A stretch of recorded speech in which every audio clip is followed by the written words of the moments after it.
그러다 보니까 안 보이는 얼굴 우리 모든 성도님들에게 하나님의 사랑을 하나님께서 더 부어주시기를 주님의 이름으로 축복합니다. 여러분의 가정에서 자라는 다음 세대들이 참으로 하나님의 영광을 더 크게 드러내는 그런 아이들로 자라기를 축복합니다.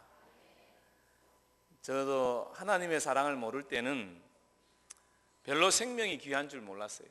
사는 게 별로 즐겁지도 않았고 왜 태어났는지도 잘 모르겠는데 생일 축하한다더니 그것도 불편했고 하여튼 그렇게 살았습니다. 재미가 별로 없었습니다.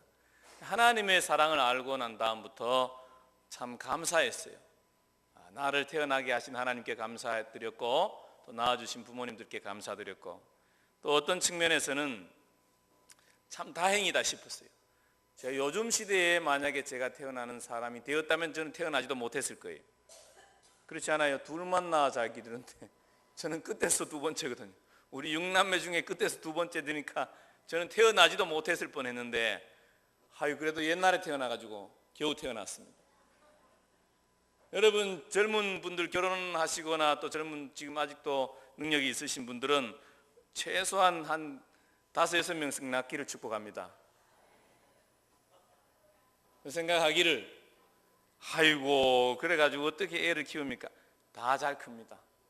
공부 못해도 괜찮고 여러분 별거 없어요. 하나님 사랑 알고 하나님 사랑할 줄 알고 사람 사랑할 줄 알면 훌륭한 인물 되는 거 쉬워요. 괜찮아요.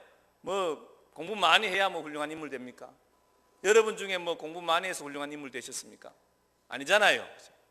하나님 알고 하나님 사랑 알고 하나님 은혜 알고 사람 사랑할 줄 알고 그러면 되는 것입니다.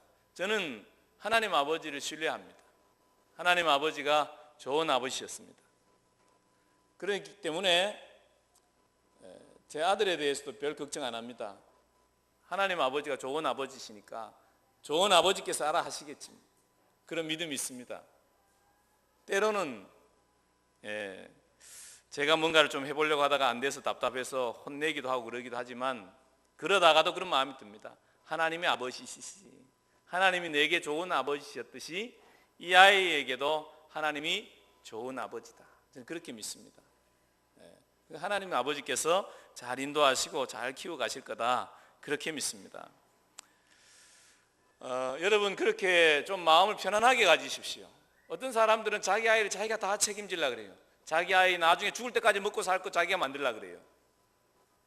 그것 때문에 일생을 애쓰는 분들이 있어요. 그 아이의 아버지는 우리는 잠깐 하나님으로부터 위탁받은 존재일 뿐이지 그 아이의 아버지는 하나님이에요. 그런데 요즘 참 아버지 없이 살아가는 사람들이 많아서 참 그렇습니다.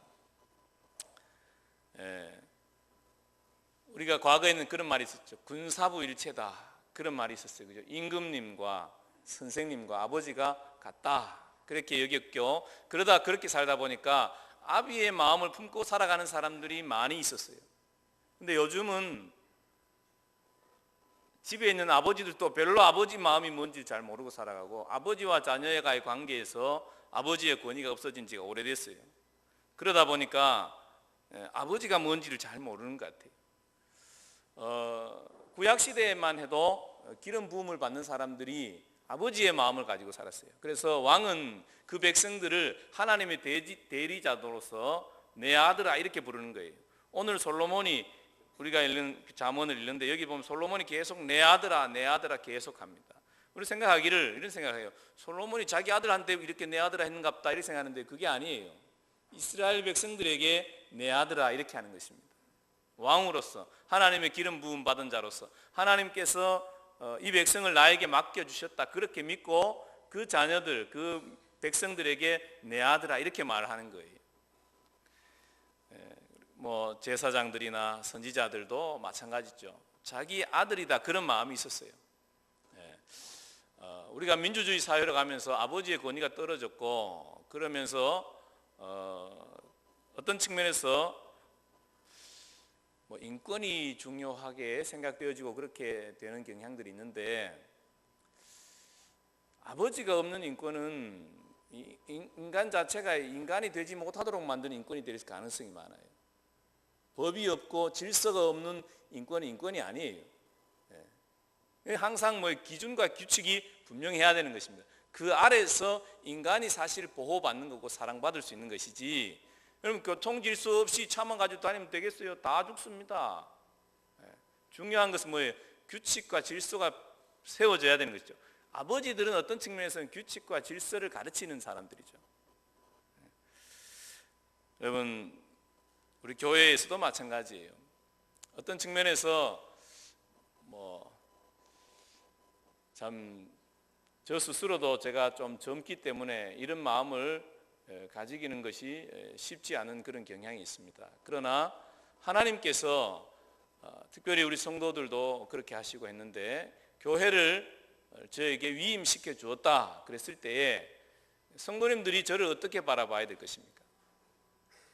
위임 목사는 하나님으로부터 내 영혼에 대해서 위임 받았다 이렇게 보아야 되는 거예요. 그러면 저를 여러분들이 어떻게 바라봐야 되냐면, 저를 영적인 아버지로 볼 줄 알아야 되는 거예요. 아버지 노릇을 해야 아버지지 그렇게 볼 수도 있겠죠. 그런데 대우하는 대로 받게 되어 있습니다. 무슨 말인지 이해하십니까? 마음에 어떤 기준과 생각을 가지고 어떻게 바라보느냐에 따라서 그 심령에 들려지는 게 달라요. 이 정도 하겠습니다. 제가 굳이 여러분들에게 아버지가 되겠다는 생각도 별로 없습니다. 그러나 하나님께서 그런 어떤 자리에 세워주신 건 틀림없는 것 같아요. 그래서 정말로 하나님이 부어주시는 그런 하나님 아버지의 마음을 품고 우리 성도님들을 섬기기를 소망하고, 또 내가 부족해서 그렇지, 부족함을 넘어서서 하나님의 사랑으로 하나님 아버지의 마음으로 여러분을 바라보고 대하기를 원하는 것이 저희 기본적인 태도예요. 여러분들은 저를 위해서 기도할 때 그렇게 기도해 주셔야 됩니다. 좋은 그런 하나님 아버지의 마음을 그대로 가진 자로서 살아갈 수 있도록 늘 중보하셔야 됩니다. 그리고 그 부족한 부분이 보여지면 그렇게 살 수 있도록 기도해 주셔야 될 것입니다. 오늘 우리 하나님께서 우리들에게 뭐라고 말씀하시냐면 내 아들아 그렇게 말씀하십니다. 저는 제 아들을 바라보면 참 좋습니다. 우리 아들은 그걸 인정할지는 안 할지 잘 모르겠어요. 아버지 진짜 날 사랑하십니까? 그렇게 물을지 잘 모르겠어요. 그러나 틀림없는 것은 제 아들을 사랑합니다. 여러분, 제가 무슨 생각이 드냐면, 여러분들도 그런 생각 해보실 텐데요, 자녀를 낳아보면 하나님 아버지가 이렇게 나를 좋아하시는구나, 그게 좀 그림이 그려지지 않습니까? 내가 부족해도, 내가 인간이어도 내 아이들이 이렇게 사랑하는데 온전하신 하나님, 사랑의 하나님께서 나를 얼마나 사랑하실까, 그게 여러분 그림이 그려지십니까? 시집장가 안 가신 분들은 그림이 안 그려질 거예요. 우리도 압니다. 알지만 모르는 거예요. 아는 것 같으나 모르는 거, 실제는 몰라. 근데 애를 낳아보면 뭔지, 그 실제가 뭔지를 알아요. 말하지 않아도. 여러분 앉아 계신 분들 얼굴이 좀 인상이 조금 어두운 분들도 있는데, 그런 분들도 다 알고 계시면서 모른 척 하는 거예요. 실제로는 그 아이들을 어떻게 사랑하는지 그 마음이 있어요. 여러분, 우리 하나님께서 우리를 어떻게 하시냐면 그렇게 사랑하십니다. 그러면서 하나님께서 말씀하시는 것입니다. 내 아들아, 그렇게 말씀하시면서 내 아들아 너희들이 이렇게 살았으면 좋겠다. 내 아들아 너희들이 참 행복하게 살았으면 좋겠다. 내 아이들아 너희들이 참으로 이 땅에 복이 되는 아이들로 자랐으면 좋겠다. 그렇게 말씀하시는 것입니다. 그러면 어떻게 하면 너희들이 참 복된 아이들로 자랄 것인지, 이 솔로몬이 또 하나님 아버지께서 우리에게 말씀하시는 말씀을 듣기를 원하는데, 첫 번째 8절에 내 아들아 내 아비의 훈계를 들으며 내 어미의 법을 떠나지 말라. 참으로 행복한 하나님의 아이들로 자라려면 어떻게 해야 되느냐? 아비의 훈계와 어미의 법을 떠나지 말아야 된다는 것입니다. 이 아비의 훈계는 뭘 이야기하냐 하면 하나님의 말씀을 이야기하는 것입니다. 왜 그러냐 하면 이 솔로몬이 이 잠언을 쓸 때라고 생각해 보세요. 그때 종이가 있었습니까? 없었습니까? 종이 없었습니다. 어디다 썼을까요? 파피루스, 무슨 양피지, 양피지 몇 개 없어요. 양껍질 이런 데 썼다는 거예요. 종이가 귀한 때죠. 종이가 없었어요.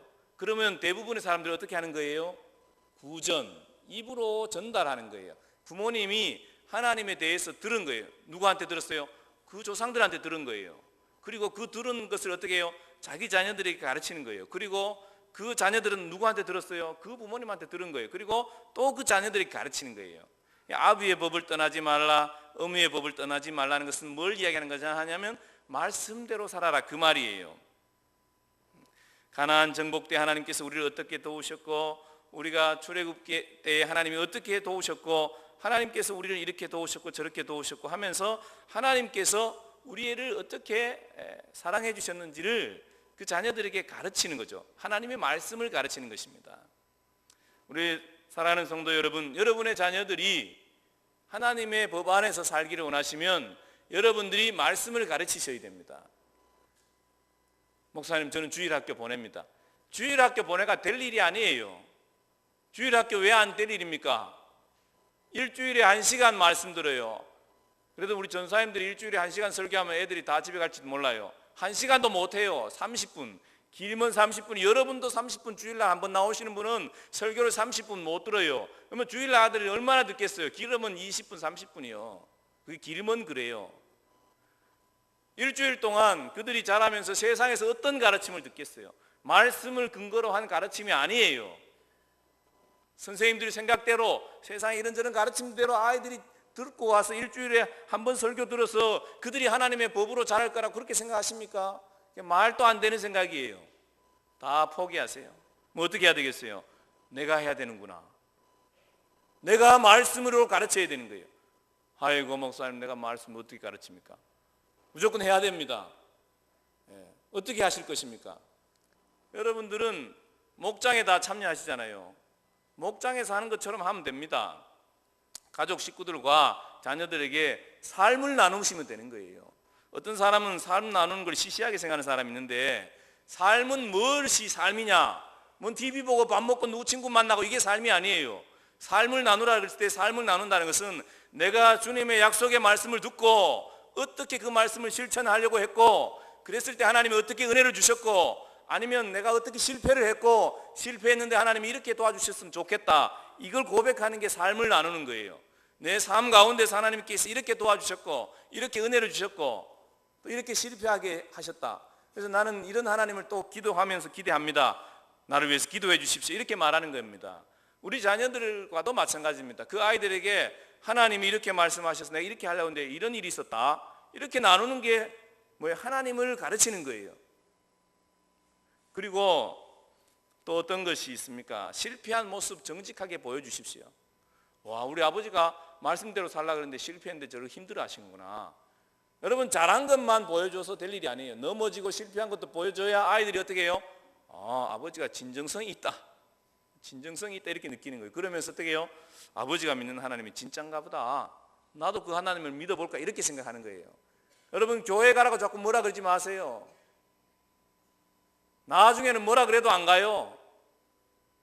어떻게 해야 되겠어요?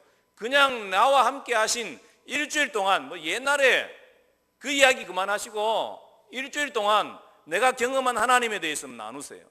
하나님의 말씀대로 내가 어떻게 치열하게 살기 위해서 애썼는지. 제가 이 설교 준비하다가 우리 아들 옆에 앉아 있길래 그랬어요. 아들아, 우리 일주일에 한 번씩 데이트를 하자. 데이트요? 뭐 할 건데요? 어떻게 말씀대로 살았는지 뭐 그런 건 나누려고 한다. 그게 데이트예요? 그래. 그게 데이트다. 저도 해보려고 그럽니다. 더 늦기 전에 여러분 하십시오. 이미 시집장가 다 보낸 분 어렵습니다. 아직 옆에 있을 때 삶을 나누시고, 여러분 삶의 현장 가운데 함께 하시는 하나님에 대해서 나누시고, 또 그 하나님을 보여줌으로 인해서 그 아이들이 하나님의 법이 무엇이구나, 하나님의 말씀이 무엇이구나, 하나님의 말씀대로 사는 게 저런 것이구나 보고 배우며 그 기준 안에서 자라갈 때에 이 아이들이 하나님의 아이들로 자라가는 것입니다. 여러분의 가정에서 자라는 아이들이 참으로 그 기준과 가치가 선명하게 주의 말씀 위에 서는 그런 아이들 되기를 축복합니다. 근데 그렇게 잘 살아가면 좋은데요, 꼭 방해하는 것들이 있어요. 여러분, 특별히 부부간에 서로 방해하지 않기를 축복합니다. 당신이나 잘하세요, 뭐 그렇게 말하지 마세요. 말씀에 보면은 방해하는 것들이 있어요. 10절에 보니까 이렇게 이야기하죠. 내 아들아, 악한 자가 너를 깰지라도 따르지 말라. 악한 자가 있다는 거예요. 악한 자가 와서 아들들을 어떻게 해요? 꿰는 거죠. 꿰는데 그 내용이 무엇입니까? 쉽게 이익 볼 수 있다, 쉽게 돈 벌 수 있다, 이런 거 가르치는 거죠. 야, 우리 함께 가서 저것들을 확 죽여버리고 확 뺏어가지고 우리 같이 나눠서 잘 먹고 잘 살자. 땀 흘릴 걸 권하지 않습니다. 쉽게 너 성공할 수 있다. 오늘날 우리 아이들에게 세상에서 어떤 유혹을 하는 것입니까? 쉽게 성공하는 것을 가르치죠. 하도 어른들이 부정부패하고 하니까 아이들도 그죠? 한탕 하면 된다. 한 몇 년 더 갔다 나와가지고 수억 모아놓고 그렇게 사는 거 선택할 거냐? 다 선택한다 그래요. 그게 뭐예요? 악한 자가 하는 소리를 우리 아이들이 듣고 자라는 거예요. 우리 아이들이 그렇게 가르치겠습니까? 야, 망해도 좋다. 하나님이 복 주는 그런 사람 되어야 되지 않겠냐? 이렇게 가르쳐야 되지 않겠어요? 근데 세상에서 하는 것만 보면 아이들이 다 그렇게 생각하게 되는 거예요. 와, 누구도 저렇게 하는구나. 큰 사람이 될수록, 뭐 이름 있는 사람이 될수록 더 나쁜 짓 잘하니 뭘 보고 뭘 어떻게 배우겠어요? 그런데 그 길이 무엇입니까? 그 길의 마지막은 결국은 생명을 잃는 거예요. 19절에 보십시오. 이렇게 우리가 읽지 않았는데 19절에 보면 이익을 탐하는 모든 자의 길은 다 이러하여 자기의 생명을 잃게 하느니라. 생명을 잃게, 이익을 탐하는 삶. 심지어 여러분 교회에서도 개인적인 이익을 탐하도록 가르친다면 어떻게 하는 거예요? 그 생명을 빼앗는 그런 일들을 교회에서 하는 거예요. 교회에서 복 받으라 복 받으라 그러는데 그 복이 무슨 복이어야 되는 것입니까? 하나님의 영광을 드러내는 복을 받도록 해야지 이 세상의 사람들처럼 뭔 부자 되고 좋은 차 타고 다니고 무슨 뭐 돈 많이 벌고 편하게 성공하고 이런 것을 복이라고 만약에 교회에서 이야기한다면 그 교회는 망하는 교회여야 될 것입니다. 왜요? 맞잖아요. 이익을 탐하는, 그렇게 사람들 마음 가운데 이익을 탐하도록 가르치면 그 생명들을 어떻게 잃게 하는 거 아니겠어요? 생명을 잃게 하는 교회는 교회가 아니지. 그건 망해야 될 교회인 거죠. 우리가 잘 돼야 되는 이유는, 우리가 참으로 잘 되는 것은 그 무엇인 것입니까? 하나님의 뜻을 행하는 것. 때로는 그것이 순교의 길일 수도 있고, 때로는 그 길이 망하는 길일 수도 있고, 때로는 우리가 잘 되는 길일 수도 있어요. 그것이 끝이 아니에요. 우리는 그것으로 뭘 해야 되는 거예요? 주님의 뜻을 행하고 있느냐? 하나님과 동역하고 있는가? 동참하고 있느냐? 이게 참으로 복이 있는 사람들의 모습 아니겠습니까? 그런데 세상은 어떻게 해요? 자꾸 우리에게 성공하라 그래요. 쉽게 돈 벌 수 있다 그래요. 이렇게 하면 된다 그래요. 뭐라 그래요? 남들도 다 그렇게 하는데 그렇게 이야기해요. 그래서 우리도 그렇게 하면 어떻게 되는 것입니까? 우리의 생명이 빼앗기는 거예요. 영이 죽어버려요. 죄를 지으면 어떻게 되는 거예요? 우리의 영이 자꾸 사단에게 휘둘리게 돼 있어요. 사단에게 휘둘리면 어떻게 되는 것입니까? 그 영이 죽어버리는 것입니다. 그래서 우리는 우리 스스로 아버지의 음성을 들어야 돼요. 아버지가 뭐라고 해요? 아들아, 이익에 눈 멀지 않아도 된다. 내가 하늘 아버지 아니냐? 내가 다 줄 준비가 돼 있다. 너는 내 뜻을 행하는 아들이 되어라. 유혹받지 말아라. 괜찮다. 하늘의 것이 다 너의 것이야.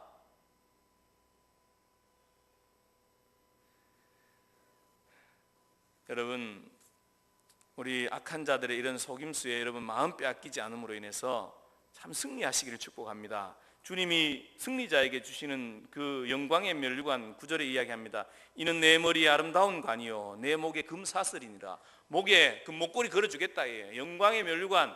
마라톤 1등 하면 뭘 씌워줘요? 월계관, 면류관 씌워주잖아요. 너가 정말로 아버지의 법 안에서, 하나님의 말씀 안에서 너가 승리하면 내가 그 면류관을 주겠다. 그러므로 너는 어떻게 하라는 것입니까? 너는 7절에 여호와를 경외하는 것이 지식의 근본이다. 너는 여호와를 경외하는 자가 되어라. 하나님의 뜻을 준행하는 그런 자가 되어라 라는 것입니다. 여러분, 하나님을 경외하는 것이 무엇입니까? 하나님을 경외하는 것은 무섭고 두려워하는 게 아니에요.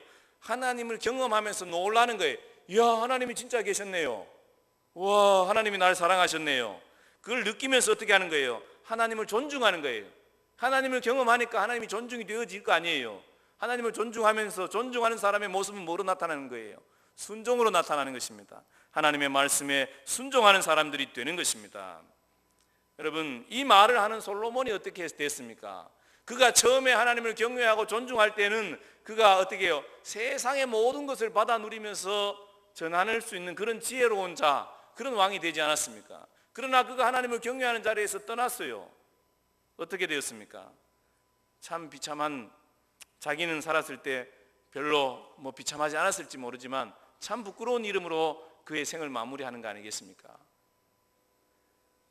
사랑하는 성도 여러분, 참으로 하나님의 음성을 듣기를 축복합니다. 하나님 뭐래? 나를 경외하라, 그렇게 말씀하시는 것입니다. 하나님을 경외하는 자, 하나님을 인정하는 자, 그 모습은 어디에서 나타나야 되는 것입니까? 매일의 생활 가운데 나타나야 되는 것이에요. 여러분, 이 예배하는 가운데서도, 여러분이 예배의 모습 가운데서도 뭐가 있어야 되는 것입니까? 하나님을 경외하는 모습이 있어요. 하나님을 인정하는 모습이 있어야 되는 것입니다. 예배드리는 예배에 대한 기본적인 자세가 하나님을 인정하는 모습이냐, 그것에 대해서 생각해야 됩니다. 여러분, 예배뿐이겠습니까? 모든 부분에서, 생활 가운데서 이것이 하나님을 인정하는 것이냐, 내가 하나님을 신뢰하는 모습이냐, 그것에 대해서 우리가 깊이 생각해 보면서 우리의 삶 자체가 하나님을 인정하고 존중하는 그런 삶으로 우리의 삶이 드려져야 될 것입니다. 그러면 하나님이 주시는 그 영광을 우리가 다 받는 것이죠. 이야기 하나 하고 마치려고 합니다. 참존 화장품 회장이신 김광석 그 장로님이겠죠. 그분 이야기 들어보니 그러더라고요. 자기가 어느 날 집에 갔는데 부인이 누워서 울고 있더래. 울고 있는데 왜 울고 있냐니까 동창회 갔다 와서 울고 있더래. 동창회 갔다 와서 왜 울어요? 동창회 갔는데 어떤 사람은 너무 막 잘 사는데 자기는 너무 비참하게 사니까 울고 있더래. 그분이 보고 그런 생각이 들었대요. 야, 참 남자로서 참 내가 죽어야 되겠다. 이게 부인 나 하나 믿고 사는 여자를 저리 울게 되겠나? 그런 생각이 들었는데, 그런 생각이 들더라고요. 야, 죽는다고 해결되나? 그런 생각이 들더래요. 그래, 그러면 내가 30년 뒤에 제 여자가 제일 행복한 여자 되도록 만들어줘야 되겠다, 그런 마음이 들었대요. 근데 한 15년쯤 된 뒤에 이 사람이 엄청나게 돈을 많이 벌었다가 완전히 망해버렸습니다. 의약품 무슨 약국을 했는데, 약사였는데 피부병과 관련된 약을 막 쥐어줬어요. 그래서 상당히 부자가 됐는데, 근데 문제가 생겼어요. 하여튼 그래서 어떻게 됐느냐, 징역 3년, 집행유예 5년, 벌금 8억 3천. 우리가 생각하면 별거 아니다 생각하는데, 그때 집 한 채가 5천만 원, 아니 5천만 원이 아니고 500만 원, 1,000만 원 할 때였다는 거예요. 서울의 집 한 채가 500만 원, 1,000만 원 할 때였다는 거예요. 근데 빚이, 벌금이 8억 3천 나왔으니 이거 어떻게 해요? 완전히 파산한 거예요. 근데 그가 거기서 뭘 만나냐? 하나님을 만났다는 거예요. 망하고 난 다음에 하나님을 믿기 시작한 것 같아요. 그러면서 이 사람이 뭐 생각해? 야, 괜찮다. 15년이나 남았다. 자기 30년 했는데 아직 15년 남았다. 망했지만 하나님이 함께 하니까 되겠다, 그런 마음이 들더라는 거예요. 그래서 자기는 그때부터 하나님을 인정하기로 결정했다는 거예요. 내가 하나님을 진짜 인정하는 삶으로 자기의 삶을 살기로 작정했는데, 그가 그 후에 이제 화장품 회사 회장이 돼서 성공했잖아요. 그러면서 누가 물었어요. 당신의 성공 비결이 뭐냐? 내가 하나님을 진짜 인정하기로 작정해서 그렇다. 당신은 어떻게 하나님을 진짜 인정했느냐? 자기는 11조를 드렸다는 거예요. 시간의 11조, 그리고 또 뭐예요? 사업의 11조를 드렸다. 생활비 11조 말고 진짜로 내 사업이 하나님의 사업 되기를 원합니다. 처음 시작하면서부터, 조금 있을 때부터, 많이 있으면 내기 어렵잖아요. 조금 있을 때부터 진짜 11조를 드렸다는 거예요. 시간의 11조는 뭐예요? 새벽 기도를 했다는 거예요. 자기가 예수 믿고 난 다음부터 진짜로 새벽 기도를 안 빠지고 했다는 거예요. 그리고 물질의 11조 정확하게 했다는 거예요. 그래서 사업을 하나님이 자기를 이렇게 세워줬는데, 요즘 여러분 화장품 그 주가가 얼마나 높은지 아시죠? 이 사람이 더 부자 됐을 것 같아요. 이건 몇 년 전에 들은 얘기인데 지금 더 부자 됐을 것 같아요. 하나님을 정말로 인정하기로 작정했다는 거예요. 그랬을 때 하나님께서 그를 하나님의 아들다운 아들 되게 하나님의 영광을 드러낼 수 있는 길로 자꾸 인도해 주시더라는 거예요. 여러분, 오늘 들으면서 제가 여러분에게 쉽게 또 이익을 탐하는 잣대라고 이렇게 설교하는 걸로 듣지 마십시오. 이 회장님이 부자 돼가지고 이게 참 또 그렇긴 한데 말이죠. 잘 들으세요. 하나님께서 오늘 어린이날인데 사랑하는 내 아들아 말씀하십니다. 우리 모든 성도님들에게 사랑하는 내 아들아, 나는 너가 참 행복하게 살았으면 좋겠다.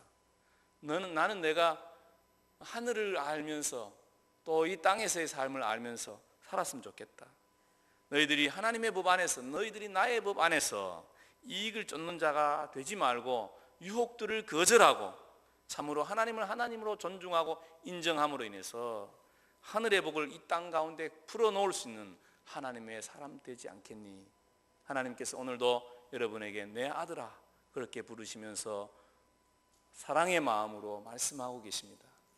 우리 성도님들이 그 말씀을 마음으로 받아들이고 그렇게 살으셔서 하나님을 인정하고 존중하는 삶으로 인해서 그 영광을 참 누리는 복된 우리 교우들 다 되시기를 주님의 이름으로 축복합니다. 기도하겠습니다. 하나님 아버지 감사합니다. 오늘 또 주님 앞에 나와서 내 아들아 말씀하시는 아버지의 그 사랑의 음성을 듣습니다. 주님, 저희들이 주님의 법을 즐거워하게 하시고 하나님 속임수에 넘어가지 않게 하시고 참으로 하나님을 존중하고 인정하고 높이는 자리에 항상 있으므로 주의 영광을 더 크게 드러내는 하늘의 영광을 이 땅 가운데 풀어내는 하나님의 사람들로 승리하게 도와 주시옵소서. 예수님 이름으로 기도합니다. 아멘.